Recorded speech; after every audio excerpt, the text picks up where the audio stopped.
Today we are going to talk about when your collectibles journey comes to an end. What is up, everybody? Thank you for tuning in. I have a little bit of a heavy topic for you today that I would like to discuss, and that is where we draw the lines for ourselves as collectors. So where, in fact, our journey will end. And I want to start off by reading you a little snippet of a poem called Intimations of Immortality, and this is by William Wordsworth. I'm going to read it quick. It's like 9 lines, so stick with me, and then we'll get into the rant. It says, "There was a time when meadow, grove, and stream, the earth and every common sight, to me did seem apparelled in celestial light, the glory and the freshness of a dream. It is not now as it has been before. Turn wheresoever I may, by night or day, the things which I have seen, I now can see no more." So this poem has pretty heavy connotations and is directly related to a topic that I would like to dive into today. I was recently having a good listen to a podcast hosted by Pokemon Knowledge, and it was, joining him were Catch 'em All Collectibles, someone I reference often on this channel, as well as Jake Pokenomics, who has not really been making videos for the last month or two, and they kind of elaborated on that and general sentiments in the market as of lately, and it kind of like is the perfect touching point for a conversation that I've been meaning to have. So over, being the year 2023, obviously the last 3 years in collectibles markets have been absolutely insane. We have seen massive bull runs. We've seen, crashes to various bubble trending markets. It's been just a roller coaster of emotion for a lot of people. If you're like a consistent viewer of the channel, then not too long ago I had a good friend of mine, Gump Brave, shout out to him. We did we recorded a conversation of ours, and it was kind of like a podcast-esque video, and we kind of hinted at this topic of like, well, will there be a day when all of the big vintage OG collectors that sold out in the height of the mania in 2020, will they ever get to a point where they're just sitting on a beach sipping out of mojitos and they think to themselves, man, I would really like to collect a Pokemon card again? And they kind of dive back into it. Well, the conversation that happened between Pokemon Knowledge, Jake, and Dan was pretty candid, and it was loosely related to that topic. And if you haven't watched that, I highly encourage you to go do that now.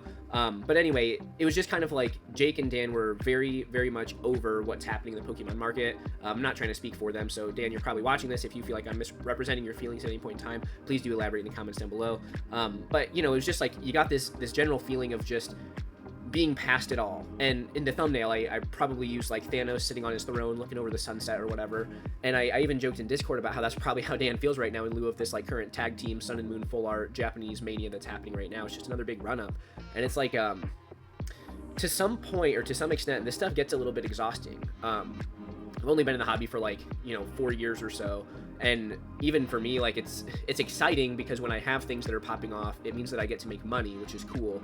But at some point in time, it's just like you lose the luster of what's happening. Like, over the last 2 weeks, I've had to sit down and like go through my collection, particularly my graded cards, and cards that I enjoyed collecting because they weren't really worth anything. I'm now having to but I'm now choosing to sell for hundreds of dollars because they're just sitting there in unrealized gains. And Dan kind of was talking about how, his collection that he had amassed for, low 5 figures, he almost sold to Pokenomics, Jake, for $50,000 or $55,000, and ended up parsing it all out for somewhere around the ballpark of $500,000, all said and done. And it's like, that's a humongous amount of money, and I can completely wrap my brain around why it would be important or necessary or advantageous at the very least to be selling trading cards that are worth that kind of value, because here I am with cards that I pulled out of packs, or I have very low cost basis in that graded relatively high, and I'm selling them for just hundreds, right? Like I'm willing to depart from certain items in my collection, let alone inventory, but even within my collection, just because they're in some cases like 5 to 10xing overnight, and it's just kind of ridiculous. And I kind of am like sitting here thinking to myself that, man, it kind of gets old to some extent. Like, it's nice having a collection, and I love having a collection, and I feel sometimes as though I'm like one of the few people in our little like microcosm of the collectibles hobby, specifically Pokemon related, that like is openly okay with voicing the fact that I like to collect. It's fun to collect cards. I'm not done collecting cards, but man, sometimes these like cycles that we're going through, like they become a little bit exhausting. And I wonder, speaking to tag team cards, what's popping off right now, or Japanese full art cards, some of these cards that I'm like releasing from my collection, it's like, am I ever going to chase these cards again? Unlikely. And on the same note, I asked Swami, another great content creator who used to make a lot of like Pokemon related content. I asked him, like, do you honestly think that you'll never collect a Pokemon card again? And he candidly responded in Discord, no, I don't see myself doing that, because it's like I already met these goals once, and I would have a hard time spending so much money just to meet the same goals twice. And I kind of see where he's coming from, and I can wrap my brain around that. Like, speaking specifically to like the Mewtwo and Mew Tag Team GX, the little like tin promo where it's like Mewtwo is like he looks like an exhausted parent and Mew's just kind of like giggling in the background. If I'm if I have time, I probably threw an image up here for you. But, you know, it's like a card like that I absolutely love. I bought so many of those things because they were just sitting around like $15 for the longest time. It came from a promo that had fun packs in it, and it just, like, the card had a lot of personality. But it's like, you know, I had a PSA 10 in my personal collection, and I sold it for like $150 because that's a 10x in a PSA 10 for my raw acquisition price. And, you know, that's a card that I had been flipping it over the course of time, and I've already talked about this in a prior video, but it's like I wanted one for myself, and the price point got to, you know, I could use that money in more meaningful ways. Like, essentially I can use that money to make way more money right now. And it's just hard to pass opportunities like that up. Another card that I listed today is the Channeler Full Art from Miracle Twin.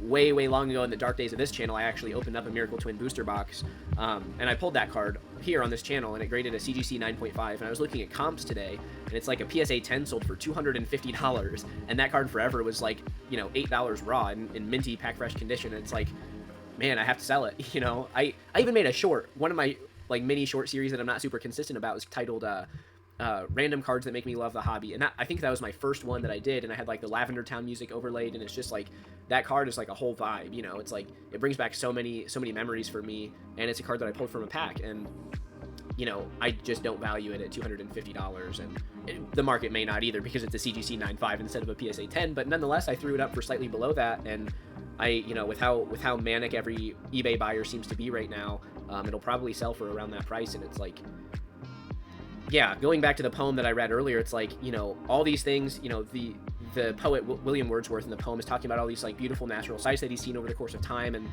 you know, we look back at like, let's say we look back at like childhood, right? A lot of people romanticize childhood, and we think back to like climbing trees and, you know, getting our feet muddy in creeks and catching tadpoles and, you know, crawfish and stuff like that if you grew up anywhere in the rural area, riding bikes with our friends through town and stuff, and a lot of those things we don't do now that we're grown-ups, right? So in that way, like that's the essence of the poem. It's like all these like beautiful, small, simple things, you know, now that life has kind of like complicated or in some ways like perverted things for us as individuals, you know, it's hard to go back and like capture that, like that brief moment of beauty or simplicity that was enjoyed so often in childhood. And it's like that same kind of phenomena is happening in Pokemon cards. And am I reading into this way too deeply, or is it maybe like, am I hyper analyzing this to a point where it's like not that deep? Maybe, you know, that's a solid argument that you could make right now, but I'm catching myself having these feelings, and it's like, you know, I'm a person who really enjoys collecting cards, and there's parts of my collection that, like, you know, I want to have them, and so even though they could make me money, I'm still not doing it. Like, obviously the Mewtwo and Mew tag team was not one of those cards for me. The Channeler Full Art was not one of those cards for me. Espeon and Deoxys was not one of those cards for me, you know. But there are others that I have, and it's just like, I don't have incentives to get rid of this unless, you know, if it became like worth $1 million overnight, sure. In that regard, everything has a price, but at the end of the day, like, collecting is fun. And what I worry so greatly for myself, and maybe it's a bit unnecessary, is that, you know, the more cards I sell, the less beauty I'm going to find in these like small opportunities to collect. Another good conversation I had recently was with Tennis Wolf in Oak's Discord, like in the voice chat. And, you know, he's also a collector, and he has from what I've heard and seen bits of, he's got a pretty ridiculous collection at that. But it's like, you know, he and I have not yet lost the love for collecting, nor do we plan to. But it's just one of those things that's like, it's interesting to see how, you know, at the end of the day, like, if I were to have to choose between my family or Pokemon cards, that would be a very easy choice for me. You know, I would obviously choose my family or my house and, you know, these types of things.